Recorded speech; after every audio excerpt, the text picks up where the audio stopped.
Have you ever really thought about how your tax dollars turn into, say, a new road or a school? I mean, it's not magic, right? Well, today we're going to pull back the curtain and follow the entire journey of a public dollar, from a simple idea all the way to a final audited report. Let's dive in. And look, I get it. It can seem kind of confusing and complex, but there's a very specific, logical path that every single dollar is supposed to take. This whole journey is designed from the ground up to make sure your money is spent accountably, and we're going to walk through every single step together. All right, first things first. It all starts here with the blueprint. Before a single cent can even be thought about, there has to be a crystal clear plan and, crucially, an approved budget. This is the foundation for everything that follows. So this all kicks off with government ministries and departments looking ahead. They map out everything they're going to need for the next year. Maybe it's a huge new project like a hospital, or just the day-to-day services people rely on. They figure out staffing, supplies, the whole shebang. But here's the key. All of these little plans have to fit into the country's bigger picture, its main development goals. Okay, so a plan is great, but a plan is really just a wish list, isn't it? The next step is where the rubber meets the road. You gotta attach a price tag. This is the budgeting stage, where all those big ideas get translated into a detailed financial request. This is where the dream meets the reality of the bottom line. And this brings us to what is, without a doubt, the golden rule of public finance. If something isn't in an approved budget, it just doesn't happen, period.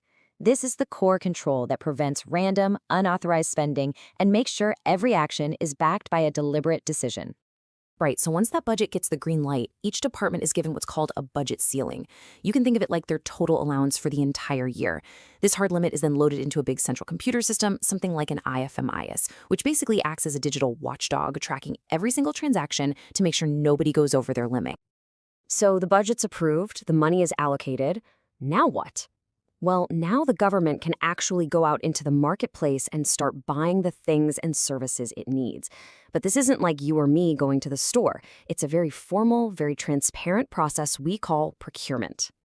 Just look at how many checks and balances are built right into this process.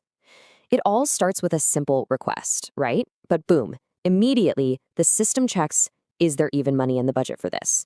If yes, it still needs approval from actual humans, supervisors, accounting officers, before the procurement team even starts looking for suppliers. After all that, a vendor is chosen, and only then is a formal purchase order generated. And let's talk about that purchase order, or PO, for a second, because it is absolutely critical. It's way more than just a shopping list. It's a legally binding contract. The second that PO goes out, the system automatically fence posts that money. It commits the funds, setting them aside so they can't accidentally be spent on something else. The order is in. Now we get to what you might call the handshake, that super important moment of delivery. This is the part where officials have to confirm that the government got exactly what it paid for before any money actually changes hands. So, when a delivery truck pulls up, the receiving officer isn't just mindlessly signing for a box. No way. They're going through a strict checklist against that original purchase order.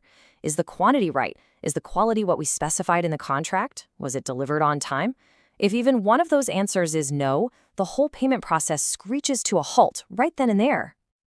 Only when every single one of those boxes is ticked does the officer create what's called a goods receipt note, or a GRN. This document is the official, undeniable proof that the government got what it ordered. And it's this GRN that acts as the key to unlock the final stage, getting the vendor paid. Okay, we've got proof of delivery, the government is happy, now it's finally time to pay the vendor. But, you probably guessed it, this part of the process is also built on some really strict controls.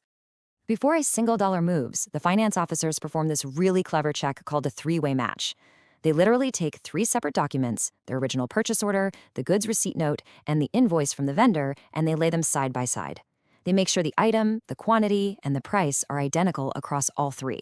It sounds simple, but this one step is incredibly effective at stopping overpayments, duplicate bills, and even fraud. So after that 3-way match is successful, they create something called a payment voucher. But even that isn't the final step. This voucher then gets sent through one last approval workflow, often with internal auditors taking a final look before it finally goes to the Treasury to release the cash. So, the vendor's been paid. The project is underway. Are we done? Not even close. The last part of this whole journey is all about accountability. It's about reporting what was spent and officially closing the books for the year. Think of it as the government's final report part. You know, all year long, the financial system gives managers a really clear picture of where they stand. This donut chart is a perfect example. At a single glance, they can see exactly what percentage of their budget is already spent, what's committed for things they've ordered but haven't paid for yet, and what's actually left. This is so important for making smart decisions and, not running out of money. And when the financial year finally ends, a very formal closing process kicks in. All new spending just stops. They work to clear every single pending bill. Bank accounts are reconciled down to the very last cent. Then, official financial statements are drawn up and handed over to be audited, both by internal teams and by independent external auditors, all to ensure a totally clean slate for the year ahead.